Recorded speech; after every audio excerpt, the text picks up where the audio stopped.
प्रश्न नंबर 2 में ये बताना है कि निम्नलिखित व्यंजकों की डिग्री और उनके पदों की डिग्री बताइए। यानी व्यंजकों की डिग्री भी लिखनी है और उसके जो भी पद हैं सभी पदों की अलग अलग डिग्री लिखनी है। तो किसी भी व्यंजक की या पद की डिग्री लिखने के लिए हमें ये पता होना चाहिए कि उसकी जो डिग्री होती है वो सबसे बड़ी घात होती है। जैसे x² + y ये लिखें तो इसकी सबसे बड़ी घात कितनी है? इसकी घात जो है 2, तो इसकी डिग्री हो गई 2। इस प्रकार से लिखना है। तो अगर हम इस पद में देखें, इस व्यंजक में देखें तो इसमें सबसे बड़ी घात कौन सी है? देखो चर की घात यहाँ पे 2, यहाँ पे 1 और यहाँ पे 0। तो सबसे बड़ी घात कितनी है? 2। तो इस व्यंजक की डिग्री हो गई 2। तो हम ये लिखेंगे व्यंजक की डिग्री कितनी हो गई? 2। अब हमें इस पदों की डिग्री भी लिखनी है तो ये लिखेंगे पद x² की डिग्री। x² की डिग्री कितनी है? 2। दूसरा पद है 2y, तो पद 2y की डिग्री। 2y की डिग्री कितनी है? देखो चर की घात कितनी है? 1, तो इसकी डिग्री 1। पद 3 की डिग्री।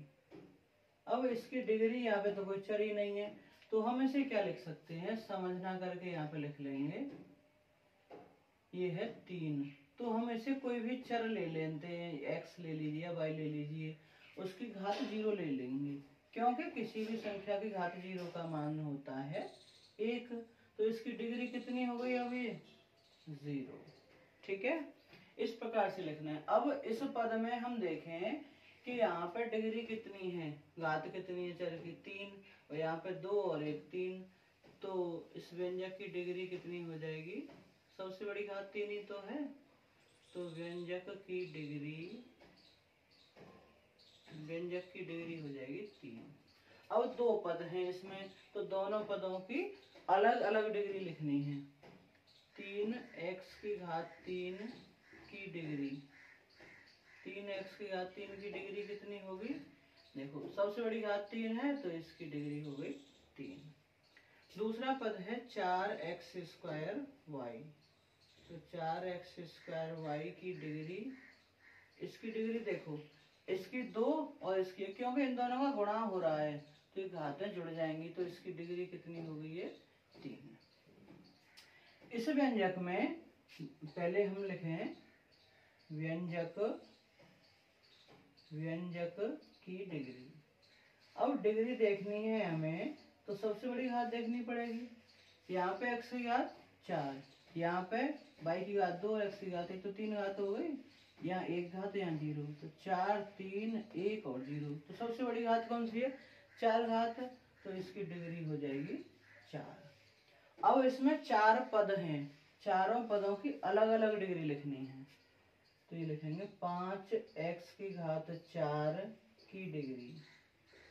5x⁴ की डिग्री कितनी होगी? 4।